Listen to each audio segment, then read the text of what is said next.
दैनिक लोकन्याय संघर्ष, आवाज तुमचा, साथ आमची। शिरूर येथील रांजणगाव गणपती येथे श्रीमंत योगी राजे शिवछत्रपतीच्या पुतळ्याचा अनावरण छत्रपती संभाजीराजे यांच्या हस्ते संपन्न महाराष्ट्रातील गड किल्ले यांचे संवर्धन करण्यासाठी राज्य सरकारने ठोस असे पावले उचलली पाहिजेत अशी भावना यावेळी छत्रपती संभाजीराजे यांनी बोलताना व्यक्त केली।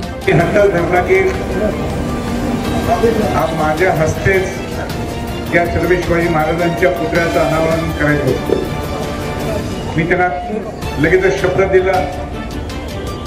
मी थोडं भाऊक झालो होतो की अशा काळात एवढं प्रेम देणारे फार लोक कमी असतात, पण नांदगावच्या लोकांनी सगळ्या संयोजकांनी सांगितलं की माझा दुसरा मला कोण पाहुणा नको, तुम्हीच पाहिजे ते, आणि म्हणून मी स्वीकारलं।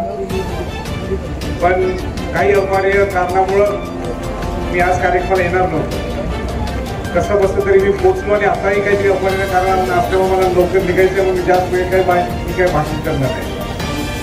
पण मनापासून आपल्या सगळ्या संयोजकांचं मनापासून अभिनंदन करतो की छान सुंदर पुतळा आपण उभा केलेला आहे। पण या मूर्तीच्या माध्यमातून सुद्धा आपण, या पुतळ्याच्या माध्यमातून सुद्धा शिवजयंती असो किंवा वर्षातले अनेक वेगवेगळे कार्यक्रमाच्या माध्यमातून आपण खऱ्या अर्थाने शिवाजी महाराजांचा विचार हा लोकांच्या पर्यंत कसा रुजू शकतो। शिवाजी महाराजांनी कुठल्या परिस्थितीत, कशा प्रतिकूल परिस्थितीत हिंदवी स्वराज्य स्थापन केलं, या हिंदवी स्वराज्याच्या माध्यमातून आपलं स्वराज्य हे सुराज्य कसं व्हावं हा दृष्टिकोन, हे विजन आपल्या समोर ठेवलं। आज आपण जर पाहिलं असेल तर अनेक आपल्या सोयीनुसार शिवाजी महाराजांचं नाव घेऊन आपल्या राजकीय असेल किंवा अनेक ठिकाणी वापर करत असतात, ते करून देत, काय पर्याय नाहीये। पण खऱ्या अर्थाने आपल्याला शिवाजी महाराजांचं अनेक जो विचार आहे, हिंदवी स्वराज्याचा विचार असेल किंबहुना हा स्वराज्याचा विचार असेल, हे स्वराज्य आपल्यासाठी का स्थापन केलं, कोणासाठी केलं, काय गरज होती,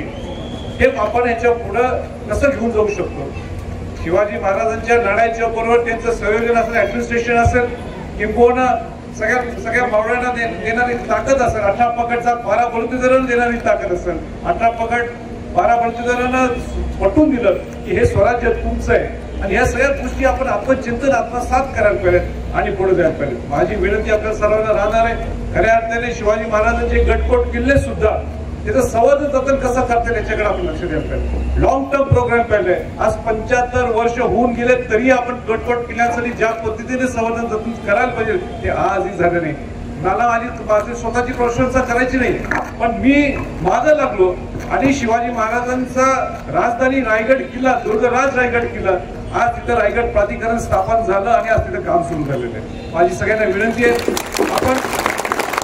आपण एकदा याच पाहिजे रायगडला। मग तुम्ही 7 जूनच्या राज्याभिषेक सोहळ्याला या किंवा वर्षभरात तुम्ही या आणि बघा तुम्ही शिवाजी महाराजांचं रायगड किल्ल्याचं संवर्धन जतन कसं चालू आहे। माझी सरकारला विनंती राहिली, याच्या पूर्वी सुद्धा होती, पूर्वीच्या सरकारना सुद्धा आताच्या सरकारना होती, एक रायगड मॉडेल प्रमाणे रायगड किल्ला, दुर्गराज रायगड किल्ल्याप्रमाणे बाकी किल्ल्यांचं सुद्धा संवर्धन जतन होणं गरजेचं आहे, तर ते आपले जिवंत स्मारक आहेत। आज जर उद्या ते सगळे किल्ले नामशेष झाले तर आपण उत्तर काय देणार शिवाजी महाराजांना, आणि म्हणून आपण सगळ्यांनी एक उठाव करायला पाहिजे की शिवाजी महाराजांचे गडकोट किल्ले, शिवाजी महाराजांनी ज्याच्यामुळे आपण आज जीवित आहोत, ज्या शिवाजी महाराजांच्या सगळ्या किल्ल्यांसाठी, ज्या किल्ल्यांनी शिवाजी महाराजांना हिंदवी स्वराज्याची कल्पना दिली, त्या गडकोट किल्ल्यांचं सुद्धा संवर्धन जतन होणं गरजेचं आहे। आणि म्हणून आज आपण प्रण केलं की शिवाजी महाराजांच्या जयंतीच्या माध्यमातून, आज तिथीच्या जयंतीच्या माध्यमातून आपण शिवाजी महाराजांचे हे 300 अधिक गडकोट किल्ले, त्या रायगड किल्ल्याप्रमाणे, दुर्गराज रायगड किल्ल्याप्रमाणे ते सर्व शिवाजी महाराजांच्या गडकोट किल्ल्याचं संवर्धन जतन होऊया।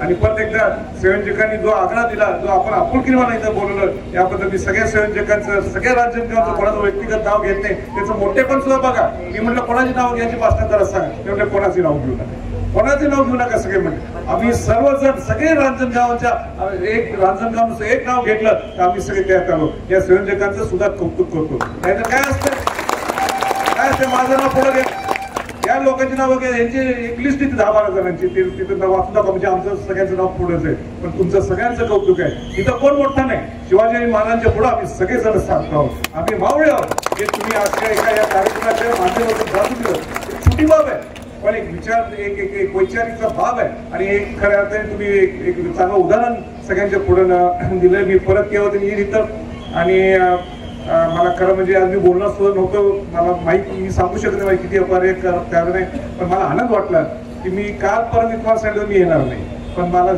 शिवाजी महाराजांनी मला बोलवलं वाटतं इथं, आणि शिवाजी महाराजांनी माझ्या हस्ते मगाशी बोर्ड बघितला आणि मी आलो नसतो तर मला किती खतखत झाली असते की एवढं दुसरा कोण पाहुणच मी बोलवलं नाही आणि मला बोलवलं मी या कार्यक्रमात उपस्थित राहिलो, माझी मला ती खंत राहिली असते, एक दुःख वाटलं असतं मला, पण ते चुकून कशा रीती असं मी भरून काढू शकलो आणि इथं आलो, यामध्ये मला सुद्धा एक आनंद आहे, माझ्यासाठी सुद्धा एक अविस्मरणीय प्रसंग आहे असं म्हटलं त्या चुकीप्रमाणे. आणि सगळ्यांना शिवजयंतीच्या निमित्ताने तिथीच्या शिवजयंतीच्या निमित्ताने सगळ्यांना शुभेच्छा देतो आणि थांबतो. बाकीचे जे काही कार्यक्रम असतील ते जाऊन देत जोरात जल्लोष करा, एवढंच बोलतो थांबतो. जय हिंद, जय Maharashtra. Subscribe now and press the bell icon. Never miss an update.